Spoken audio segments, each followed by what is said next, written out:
அனைவருக்கும் வணக்கங்க. ஹாய். எல்லாருக்கும் நல்லா இருக்கீங்களா?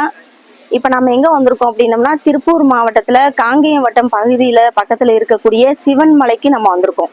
இதில் பல சிறப்புகள் இருக்குது. இந்த சிவன்மலை சிவன்மலையில் சுப்பிரமணிய சுவாமி தான் இருக்காரு. நம்ம இப்போ மலைக்கு அடிவாரத்தில் இருக்கோம். இப்போ மலை மேலே கோயிலுக்கு நம்ம போக போகிறோம். அனைவருக்கும் வணக்கங்க. நம்ம இப்போ அடிவாரத்துலேருந்து மேலே வந்துட்டோம் சாமி கிட்ட. இப்போ போய் சுவாமி தரிசனம் பார்த்துட்டு வந்துட்டோம்.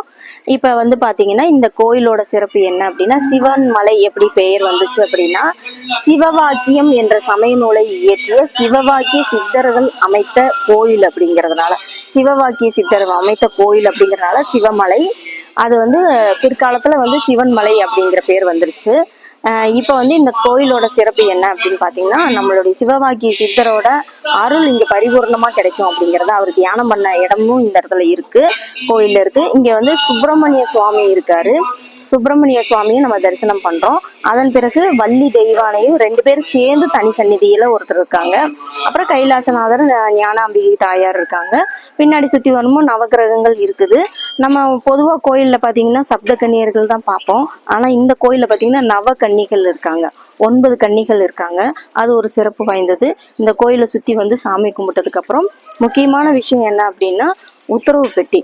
அதாவது ஆண்டவனோட உத்தரவு பெட்டி அப்படிங்கிறது இங்க சிவன்மலையில இருக்குது. இதோட பொருள் என்ன அப்படின்னா, பக்தர்கள் தன்னுடைய கனவுல ஒரு பொருள் வரும். அதாவது சுப்பிரமணிய சுவாமி சிவன்மலை ஆண்டவர் வந்து இந்த பொருளை கொண்டு போய் உத்தரவு பெட்டியில வைங்கன்னு சொல்லி கனவுல தோன்றி சொல்லுவாரு. அதன் பிறகு பக்தர்கள் வந்து அந்த பொருள் என்ன அப்படிங்கிறத வந்து இங்க கோயில்ல வந்து சொல்லுவாங்க. கோயில் இருக்கிற அர்ச்சகர்கள் சுவாமி கிட்ட பூ கட்டி கேட்பாங்க. சுவாமி வந்து உத்தரவு பெட்டியில வைக்கலாம் அப்படின்னு சொல்லி உத்தரவு கொடுத்துட்டாரு அப்படின்னா அந்த பொருளை கொண்டு போய் உத்தரவு பெட்டியில வைப்பாங்க. இப்ப இன்னைக்கு நாம வந்து இங்க உத்தரவு பெட்டியில என்ன பாக்குறோம் அப்படின்னம்னா, 10/3/2026 அன்னைக்கு உத்தரவு பெட்டி கடைசியா வச்சிருக்காங்க. அது பாத்தீங்கன்னா மஞ்சப்பிள்ளையார், அருகம்புல், வெற்றிலை பாக்கு, எலுமிச்சம்பழம், இதுதான் நாங்க வந்து உத்தரவு பெட்டியில வச்சிருக்காங்க.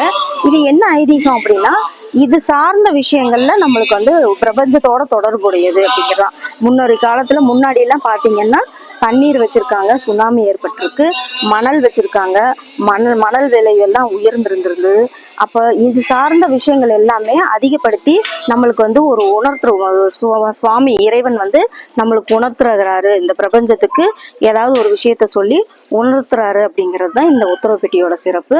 இப்ப இந்த உத்தரவு பெட்டி வந்து இது கொடுக்கறது தான் இங்க வந்து மிகப்பெரிய ஒரு சிறப்பாக இருக்குது அப்படிங்கிறது தான். அதே போல பாத்தீங்கன்னா, இந்த கோயிலோட தலை விருட்சம் தொரட்டி மரத்துல தொட்டில் கட்டி வேண்டிக்கிட்டாங்க அப்படின்னா இங்க வந்து குழந்தை பாக்கியம் கிடைக்கும் அப்படிங்கிறது ஐதீகமாகவே இருக்குது. இந்த கோயிலோட தலைவிருஷம் வந்து தொரட்டி மரம் அப்படிங்கிறது தான். மேலும் சிவவாக்கிய சித்தர் அவர் வந்து உருவாக்கிய இந்த ஸ்தலத்துல நீங்களாம் வர்றது மிக சிறப்பு வாய்ந்தது. மேலும் பாத்தீங்கன்னா மக நட்சத்திரத்துல பிறந்தவர் தான் சிவவாக்கிய சித்தர். அப்ப மக நட்சத்திரத்தன்னைக்கு நீங்க இங்க வந்து வழிபாடு செய்வதும் மிக சிறப்பாக இருக்கும். தை மாதம் மக நட்சத்திரத்துல அன்னைக்கு நீங்க இந்த சிவன்மலை கோயிலுக்கு நீங்க வரலாம். மேலும் பார்த்தீங்கன்னா சஷ்டி திதி, கார்த்திகை நட்சத்திரம், அது போக செவ்வாய்க்கிழமை, இந்த கிழமைகள் எல்லாம் இங்க வருவது மிக சிறப்பு. அமாவாசை, பௌர்ணமி தினங்களையும் நீங்க வந்து வழிபாடு செய்யலாம். பௌர்ணமிக்கு இங்க கிரிவலம் எல்லாம் வருவாங்க.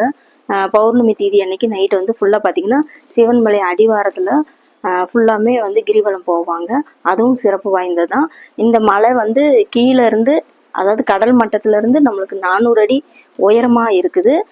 490 படிகள் கிட்டத்தட்ட இருக்குது. வாங்க, திருமணம் ஆகாதவங்க இங்க வந்து வேண்டிக்கும் போது திருமணம் ஆகக்கூடிய பாக்கியம் இருக்கு. இங்க கோயிலேயே திருமணமும் நடத்தி வைப்பாங்க. இந்த கோயில்ல திருமணம் நடத்தி வைக்கிறதும் ஒரு வழக்கமாக இருக்கு. மேலும் வந்து குழந்தை பாக்கியம் இல்லாதவங்க உங்களுடைய வேண்டுதல்கள் எதுவாக இருந்தாலும் அதை நிறைவேற்றுவதற்கு இந்த சிவன்மலை கோயில் உங்களுக்கு வந்து மிக சிறப்பு வாய்ந்தது. இங்கே சுப்பிரமணிய சுவாமி அவரை வந்து வணங்கி அவரோட அருளை பெறுவோமாக. நன்றி, வணக்கம்.